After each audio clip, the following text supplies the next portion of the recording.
To recap the story thus far. Last month, I stumbled upon my husband's affair, discovering he used work trips as a cover for a romantic rendezvous with a co-worker. After meticulously gathering evidence, I confronted them through a group text before he left on another trip. The ensuing emotional turmoil and his indifferent response led to a swift decision for divorce. In the aftermath, I navigated the challenges of separation, seeking solace in friends and family. As he prepared to move on with his new partner, I faced uncertainties about introducing her to our kids. In this evolving story, I try to cover the complexities of betrayal, divorce, and the emotional journey of a mother striving to protect her children amidst the upheaval. The continuation. Chapter 29. Publicizing Paradise. Newlyweds always look forward to their honeymoon. White sandy beaches, tropical drinks with little umbrellas, sex all day and all night. Paradise, right? Well, my soon-to-be ex and I never took one. We were in the process of buying a house and could not afford to do both. Well, I say we were buying a house, but in reality it was me. I put the 20% down and the mortgage deed is in my name because he was broke and had terrible credit. But he said he was okay with skipping the honeymoon and that, when we were married for 10 years, we could take that honeymoon together. Super sweet, right? Well, we booked the Bahamas trip for August 2020, but COVID had other plans. Thanks, COVID. Then, as you all know, he and the other woman started their little relationship in September of 2020. Well, this weekend he took our honeymoon trip with her. A lot of really crappy things have happened since I found out about the affair in November, but this one really hurt. I gave this man 13 years of my life, 2 kids, a home, bought him 2 cars, made countless meals, stayed up with newborns and sick children, shuttled the kids to activities, etc. And my reward for years of doing literally everything was taking her on the trip we booked together. He really twisted the knife he plunged into me with this one. So this past weekend I unplugged, took the boys to the beach and had our own mini vacation. I was keeping myself occupied and spent time making memories with the boys. Saturday evening, after the boys are in bed, my phone rings. It's my ex-Emile. She probably is just checking up on the kids. A bit of backstory. They've had a rocky relationship over the years, and he does not speak to her. Things that I found out later were mostly just lies and stories he made up in his head. Anyway, I ignored the call. I just didn't feel like chatting. A few minutes later, my ex-Il calls me. Now I think something is wrong. I answer. She is concerned and angry. Are you okay? What's going on? Have people been calling you? I was so confused. Well, as it turns out, his other woman took a picture of them together in the Bahamas, posted to her Facebook, and tagged my soon-to-be ex. What? I was in complete shock. Let me explain. A lot of people don't know about our situation. I haven't told my extended family, most of my co-workers, and even some friends. He was so paranoid about his family finding out because he knew they would be upset, especially his grandmother who thinks he is the golden child.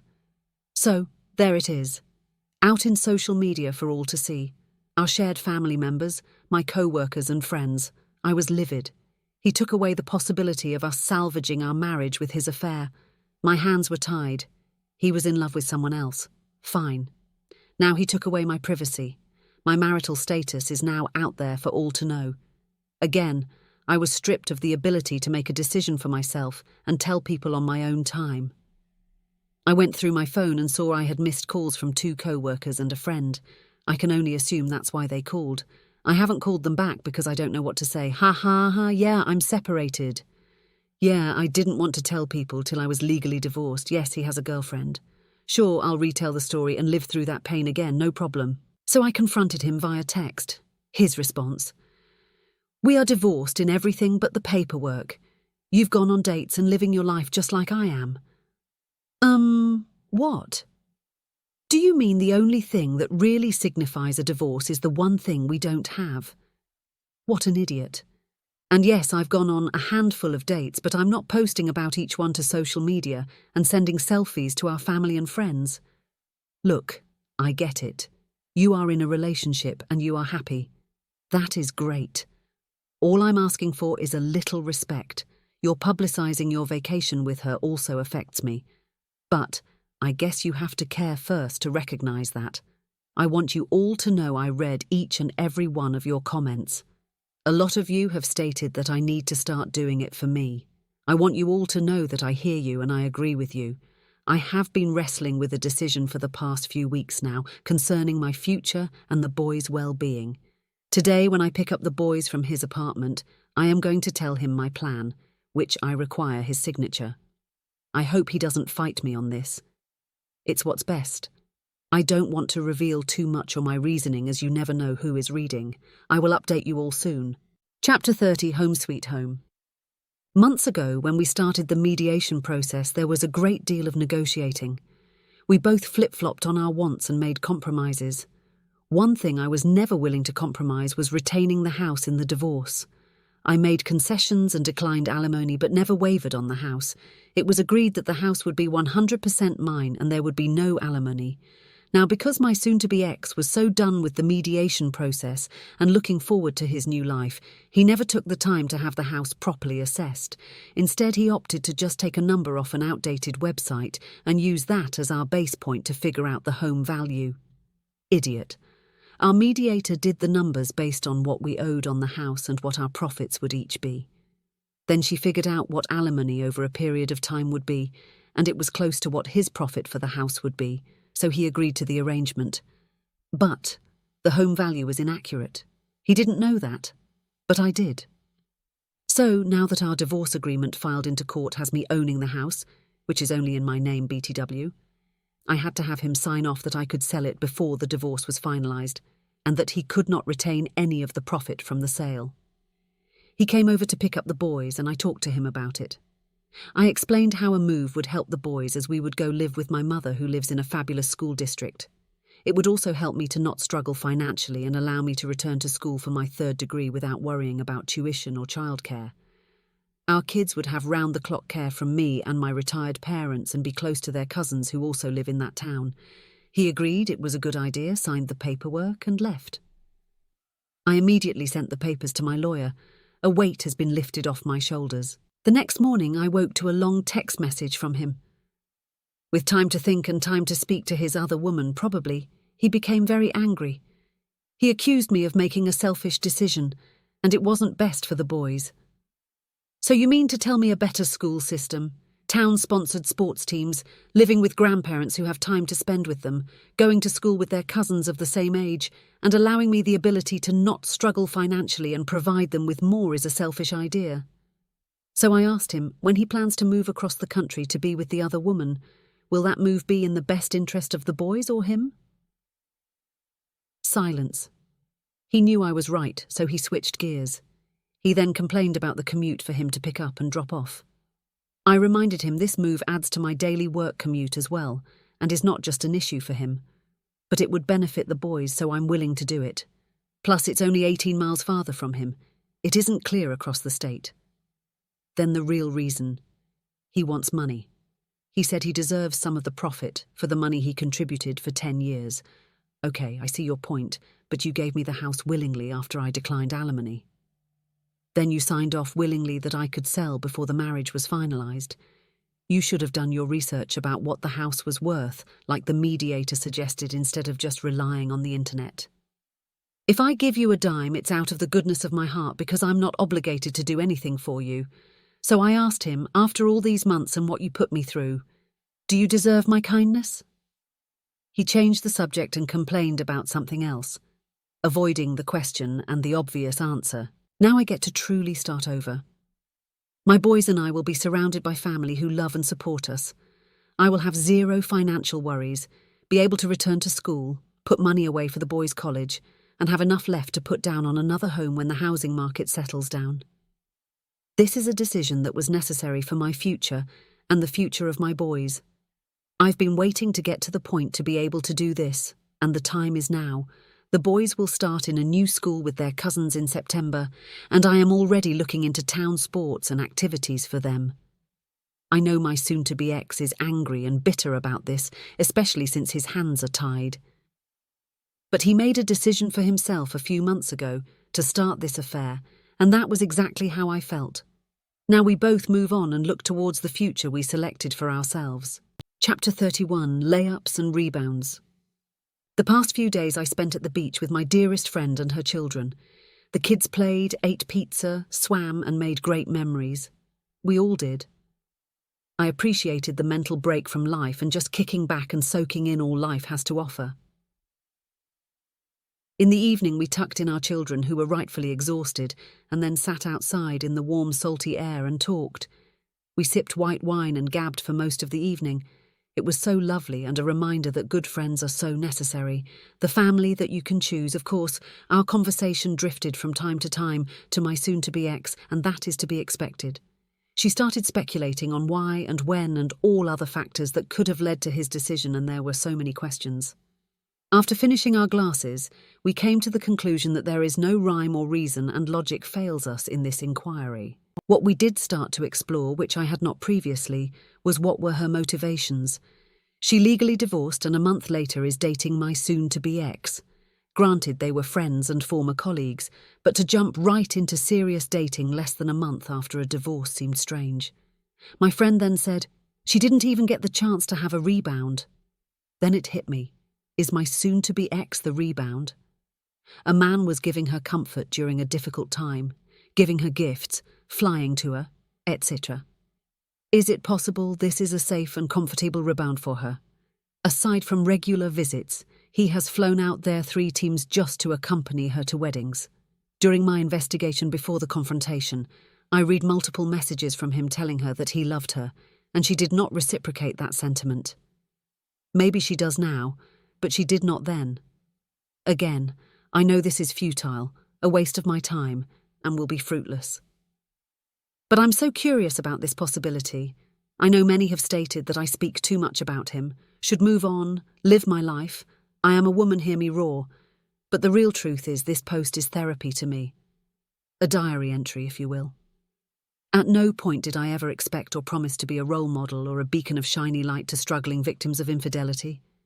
Instead, I am being honest and truthful as to what surviving a cheater looks like. It's unforgiving, it's empowering, it's a struggle, and most importantly, it's a process.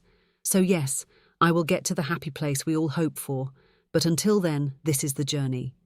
Take the ride with me and see the reality, or sit on the sidelines and wait for the happy ending. Makes no difference to me because I'm strapped in and gunning the gas. Buckle up, buttercup, because it's full speed ahead. Chapter 32, The Red Eye.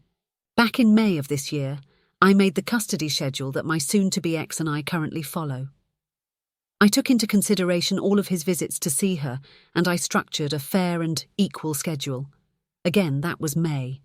He left on Wednesday evening to go visit her, and he was set to take a red-eye home last night, Sunday, and then pick the boys up this morning. I confirmed the pickup times before he left and even during the day on Sunday. I awoke to a message telling me he won't be back. While I was not happy, he seemed sincere, and I understand flights are currently unpredictable. I had appointments scheduled for today and plans this evening which I had to reschedule. I had to also explain to the boys that the schedule for today had now changed. I told him he should probably avoid red eyes moving forward, and he agreed. Again, I'm relaying all of this to you very calmly, but I was a bit frustrated and annoyed this morning. Then I retold the story to my sister and she commented, "It seems weird that he got the same exact flight time. Sunday flight schedules are usually different than Mondays." She was right. So, I looked up the airport he was flying out of, and there was no delayed or cancelled flight scheduled for that time on Sunday evening. He was lying. He never scheduled a flight for Sunday. He was always due to return Monday evening. He just didn't bother to tell me. When I called him out on it and asked for his flight cancellation information, he just sent the new flight for this evening and said he wasn't going to get into this with me today. All I asked for was a screenshot from his United account showing the flight was cancelled, and he couldn't do that. Instead, he just insisted I was crazy and failed to provide any evidence that he was in fact telling the truth. This is a great example of what he does.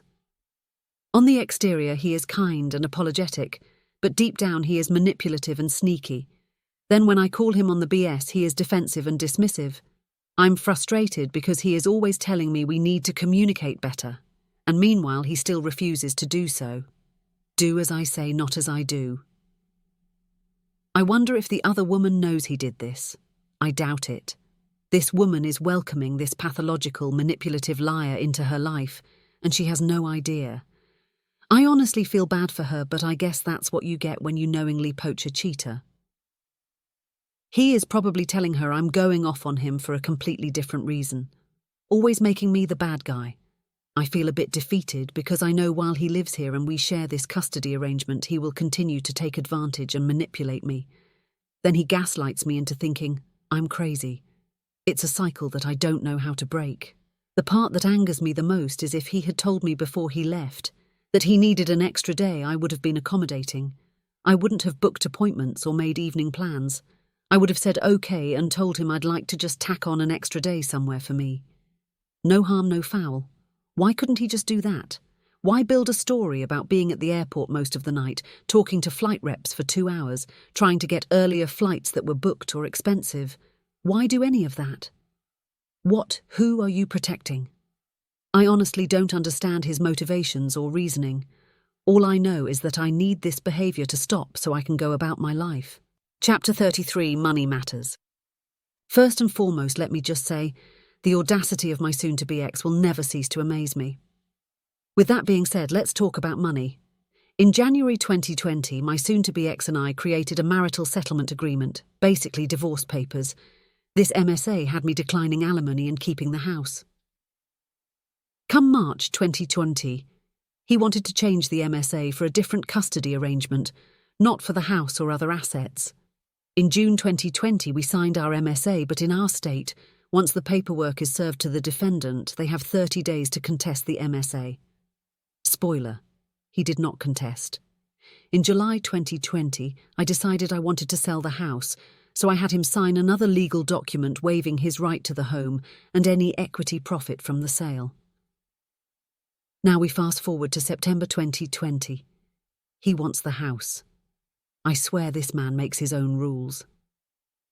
Luckily, I had hired a lawyer already, and she explained to me that his chances of getting the house now are non-existent, but he could fight the relocation of the children. She explained that would be a lengthy procedure and very expensive on both of our ends.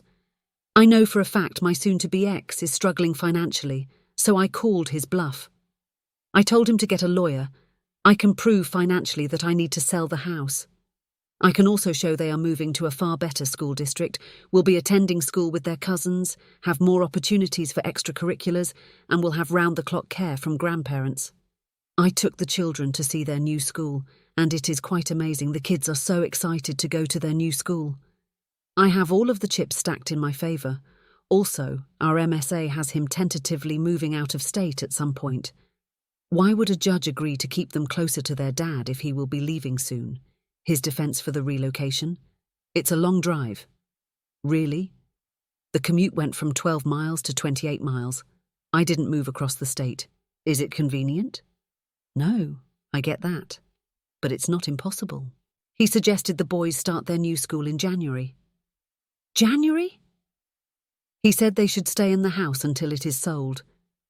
This suggestion makes no sense. If the commute is your issue, how does that commute change in January? Newsflash. It doesn't. It makes zero sense to have the kids start a routine only to pull them out. They will start a new school and be behind on whatever curriculum they are teaching. So I thought about it. What is his motivation to push for January? Then I realised his lease is up in March. He is probably moving to her state, so a commute from January to March is much easier than September to March. Once again, a decision was made in his best interest and not in the boys. I think he sees the odds are not in his favour on this one, and he has stopped fighting me. For now. So money. It makes the world go round, right? It apparently makes my divorce more complicated as well. Insert eye roll. My soon-to-be ex, since learning I would be selling the house, has asked me on different occasions for 5K, then 10K, then 15K, and now with the threat of lawyers, 20K. Did you eat paint chips as a kid? 'Cause you are seriously delusional. You are entitled to nothing. If I give you a dime, it's because I want to, and you can't give me a dollar amount that I am gifting you. It's my money, buddy. I told him I'm no longer entertaining talks of money with him. He knows he's at my mercy, and I kinda like it. Lastly, I received a Facebook message a few days ago which I never saw because the person was not my friend. I saw it yesterday and lo and behold, it's the other woman's ex-husband. He says to me, "Hi, insert real name. It's insert other woman EX name. How are you? I feel like we should talk. Maybe we can help each other figure some things out. I just wanted to reach out and see if you wanted to talk about anything. I am not really that surprised. They talked for years." Wow, plot twist. I've heard terrible stories about him, but the other woman has heard terrible stories about me which were untrue. Could she be as big of a liar as my soon-to-be ex? Could the other woman's ex know more than I do about their affair when it comes to the timeline? Maybe he knows a move date. I feel like this is a conversation I should entertain, but cautiously.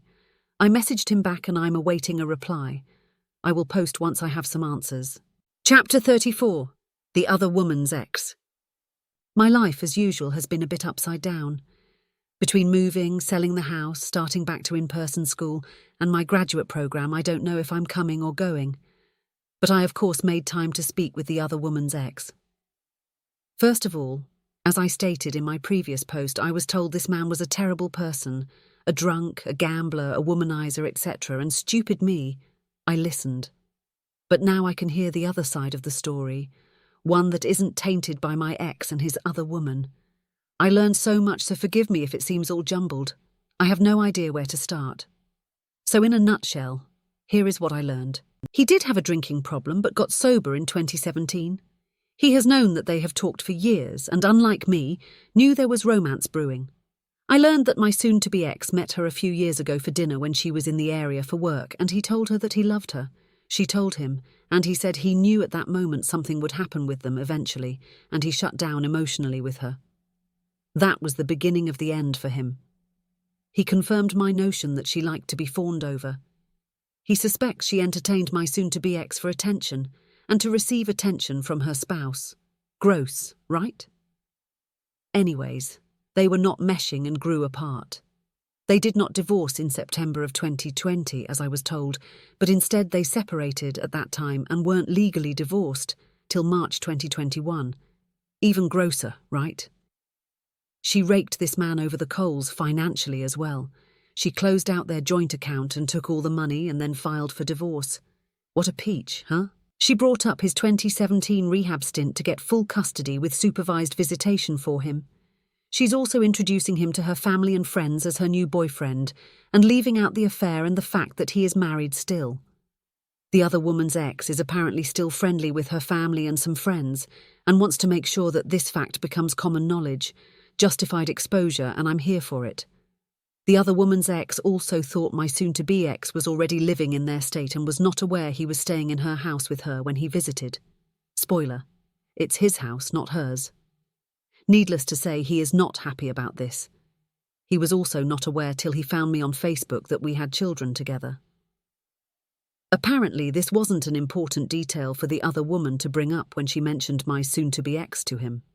He also confirmed that she is a spender, money is like water, and she will probably bleed my soon-to-be ex dry. We ended our hours-long text chain with a job for each other. He is tasked with finding out the official move date for my soon-to-be ex, and he would like to know when he is travelling to their state and staying in their house. Ooh, that was a lot. I hope you were able to digest all of that. I had a rather expensive phone call with my lawyer the other day. It turns out he can challenge the MSA for the house, but it will be a long process, and the divorce will probably be finalised by the time it goes through. She also said the timing isn't good, as he had 35 days to dispute the MSA, and he has waited until after I put the house on the market to fight for it. She assures me the judge will see this as a backpedaling money grab on a legal document that we both agreed to and would not support. As for my relocation, he can also dispute that, but I officially live in this new town and have completely moved out of my house. My soon-to-be ex claims I violated my MSA with legal custody enrolling them in a new school. My lawyer again reminded me I am the custodial parent, and if I moved, they have to go to school wherever I live. He is still pushing for the 20K, and my lawyer is confident he has zero grounds for receiving it, and will ultimately give up this fight as it's an expensive legal process and he is currently in the red financially. Oh, get this. The boys had their first day of school on Thursday, and I was going to pick them up from my soon-to-be ex-place on Wednesday and bring them with me so that they could start fresh in the morning. The evening of Wednesday was technically his night to have them, but he agreed to me taking them days prior. So he sent me a text claiming that Wednesday was his night and he would keep them home on their first day of school unless I agreed to the $20,000. Excuse me, did you just hold my children prisoner for a check? Are you admitting truancy? I told my lawyer this and she balked. She said this would be the first screenshot she presents if and when we go to court. Bottom line, nothing is in his favor. His other woman is trying to squeeze me like she did her ex. But baby girl, you don't know me, so you obviously don't know who you are messing with. Chapter 35, Playing the Long Game. Have you ever seen A Bronx Tale? It's a classic coming-of-age mafia drama with a touch of romance and a dash of racial tension. Lately, I've been thinking about this film much more. There is a scene in the movie in which the young protagonist is angry at a kid who has not paid him back the $20 that he lent him. Sonny, the wise crime boss father figure, asks him, "Was he a good friend of yours?" And the young man replies, "No, I don't even like him." So Sonny tells him, "There's your answer right there. Look at it this way. It cost you $20 to get rid of him. He's out of your life forever." I keep circling back to this scene because I feel like it is so relevant to me now. My wish, selfish as it may seem to some, has always been that my soon-to-be ex would move away and leave my boys and me to move on peacefully. Is it possible that by giving him a check I could make this happen? Again, I'm just toying with this idea. I know my soon-to-be ex. I know what he ultimately wants, and that's to leave and start a life with her.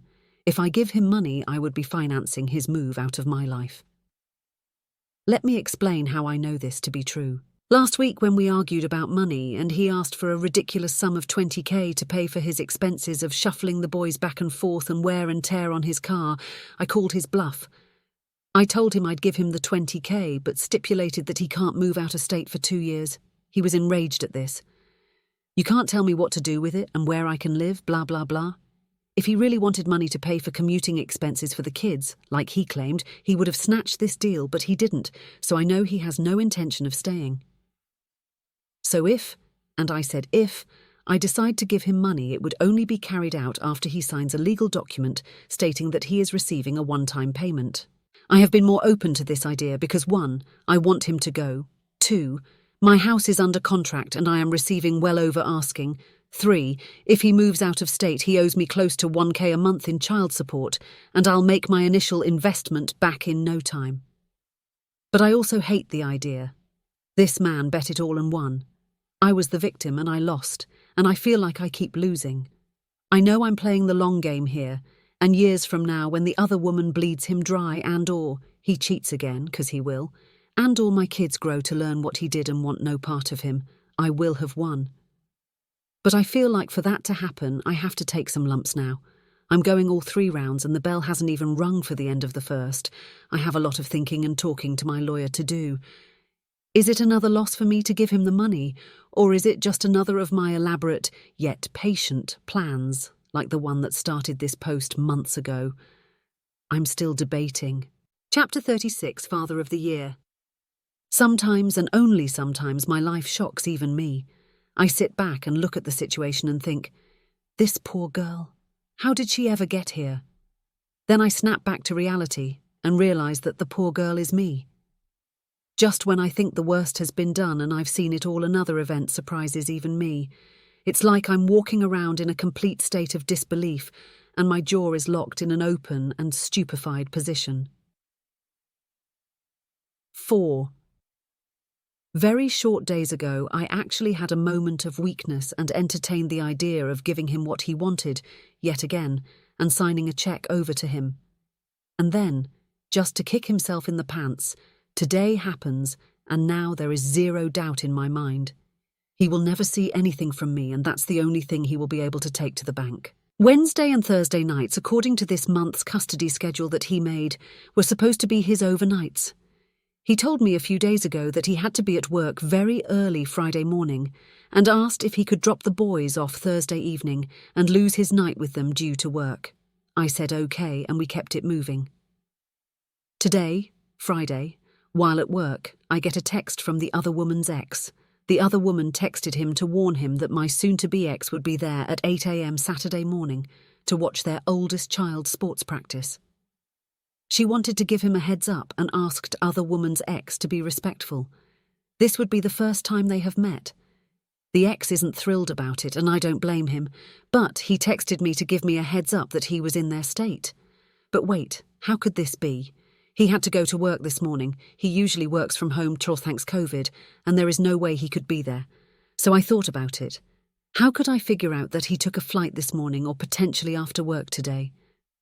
Then I remembered he had my Easy Pass in his car. If you don't know what Easy Pass is, it is a toll pass transponder that allows you to zip through road tolls but records the date, time and location. So I returned to my Nancy Drew days of yore and logged into my account. And there it was. He left his apartment at the first toll at 5:58 a.m. and exited at the toll for the airport at 6:03. Yes, it's a short distance, especially at 6 a.m. This was not the direction he needed to head to for work. He obviously boarded a plane this morning. So he gave up an evening with his kids, on a night he scheduled, to go to see her and her children, and then lied to me about it. Just to be at her son's practice and eat dinner with them and not his own boys. Ladies and gents, I present to you, Father of the Year. So I called him, multiple times. No answer, and forwarded to VM most of the time as well. Then I text him, and he reads but does not respond. Then he finally responded almost 3 hours later and said he was on a plane and wasn't ignoring me, and he didn't board until after he was done with work, which was after 1 p.m. Then I tell him I've seen the Easy Pass and he reads my messages and doesn't respond. He has been caught. He has no defense. Caught in a time-stamped lie. How can you defend yourself from that? Spoiler, you can't. But honestly, I'm happy. So happy. He helped me make my decision about the money. For the tiniest second, I thought we were going to reach common ground and be amicable, that we'd established mutual respect and were going to be forthcoming adults. Ha! Stupid me. He's an idiot and incapable of that. So, I deactivated the Easy Pass, have fun paying tolls on your way home. He's broke and can't afford a lawyer's retainer, so he just paid a fee to have a document drafted that asks for the 20k. I'm supposed to sign it and return it to him. I told my lawyer to ignore the letter. It's not a filed motion, it's a letter asking, no begging, for money he doesn't deserve. So it will be ignored. Want to take me to court? Pay a lawyer like I did. And then after you wasted money you don't have, on a case that I have checked and double-checked that I can't lose, then maybe you'll see how royally screwed you really are. Chapter 37, Chess Game. At about 10:30 a.m, I had to text him.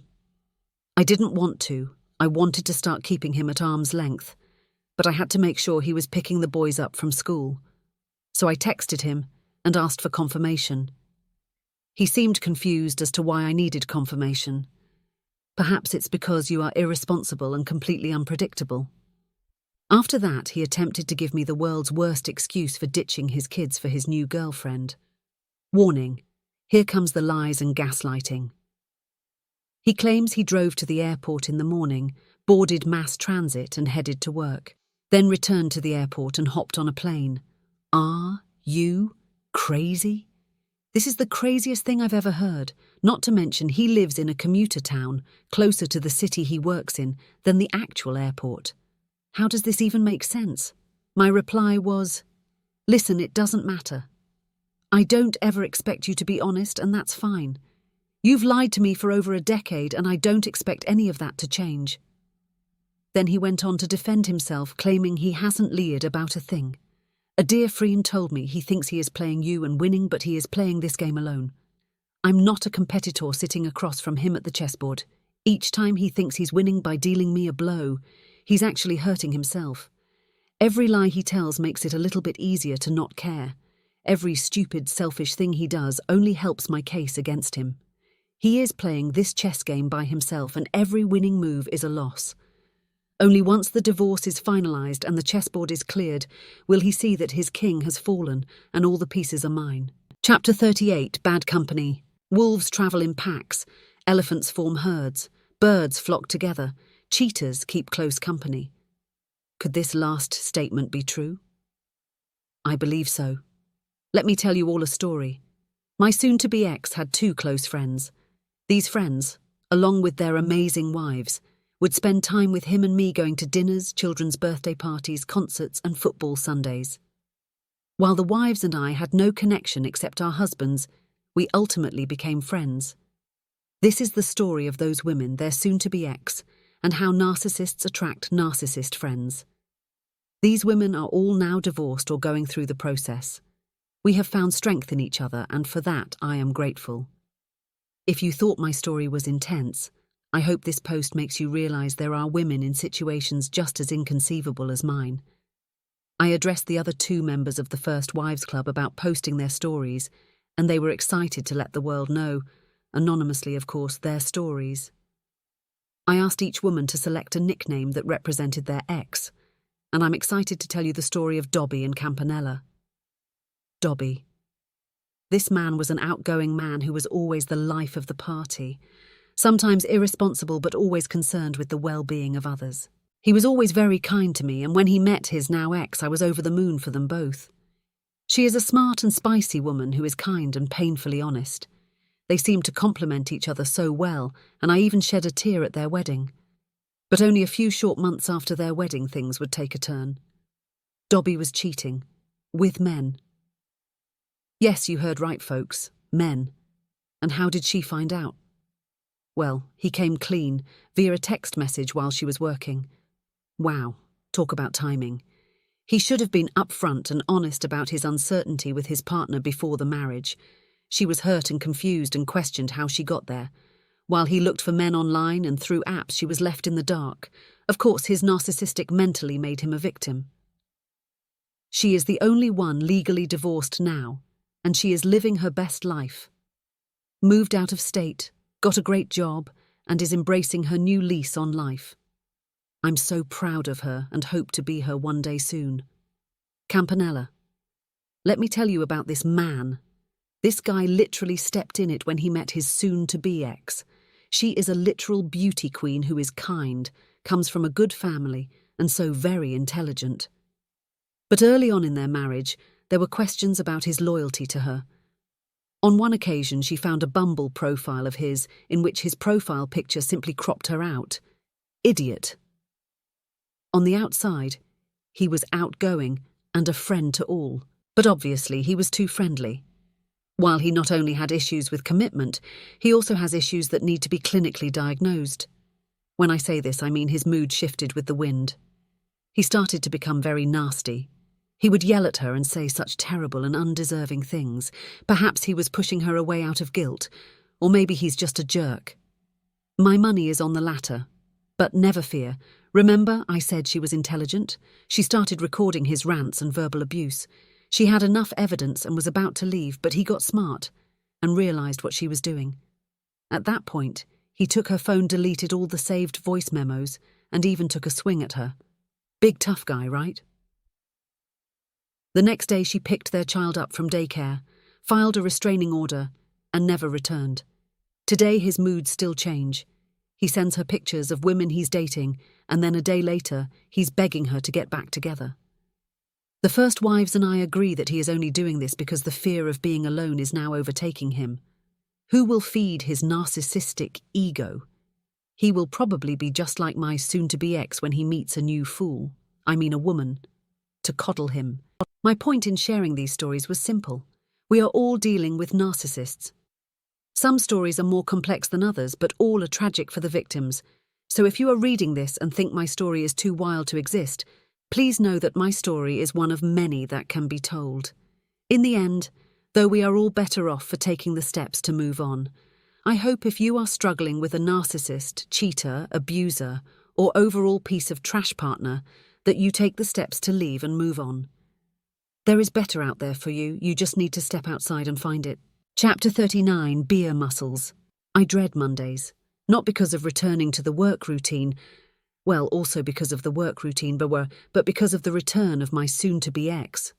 On Mondays, he returns from a long weekend visiting the other woman in her state, and he usually returns guns a-blazing. He will text me paragraphs demanding things. He will become even more hard-headed and confrontational. Yes, he develops beer muscles, for lack of a better term. He spends a carefree weekend playing the role of supportive boyfriend and amazing stepdad. I'm sure he's excellent at it. It's very easy to put on a temporary show. While there, I picture them lying on her couch and coming up with evil ways to destroy me, ruin me financially, or just plain bad talk me. None of this is good. Her hate for me is probably all rooted in a lie he told about me. Don't worry, love. The lies will start involving you soon too, so be ready. They probably sip cheap wine and evil laugh to themselves. I picture her cackling and snorting at the elaborate scheme they create to demolish me. Gross. So Monday he returns with an agenda. A to-do list was created by his puppet master. I can see it now. 1. Berate her early in the morning while she is just starting work, so she can start her day off unpleasantly. 2. Demand money that you are not legally entitled to. If you annoy her enough, she might cave, right? Harassment goes a long way. 3. Tell her about all the things she has done wrong. None of this is factual and a twisted truth, but she's a nice person. She will feel guilty anyway. 4. Half-heartedly apologize for the affair. Don't actually mean it because, hey, you can't change it and you aren't actually sorry. But it's nice to be patronizing. 5. Remind her you are doing everything in the best interest of the children. Having an affair, potentially moving out of state, fighting their mom on every decision, not giving her money for them, and losing your temper at the drop of the hat when you have them all, is in their best interest, right? By the time he checks off his honey-do list, my head is spinning. I'm emotionally exhausted and angry. I feel helpless, alone, and strangely guilty. I honestly feel guilty I subjected my kids to this. Why did I choose this man? Why did I do this to them? But this time it was different. This time I didn't want to play the helpless victim. This time I took charge. I called the courthouse to see what was delaying my divorce. Turns out the courts must be operated by Lloyd and Harry because they misplaced half of my paperwork. Yes, they misplaced or improperly filed legal documents pertaining to my divorce, and maybe many others as well. So I called my lawyer, who is awesome, and she gave that clerk hell. When I spoke to her afterwards, she was ranting and out of breath. Anyway, I got an email from her today that they are fast-tracking my divorce, skipping the Zoom calls, thanks COVID, and making a final decision just from the submitted paperwork. Well, I'll be damned. Looks like my divorce is closer than I had imagined. Goodbye, helplessness. Hello.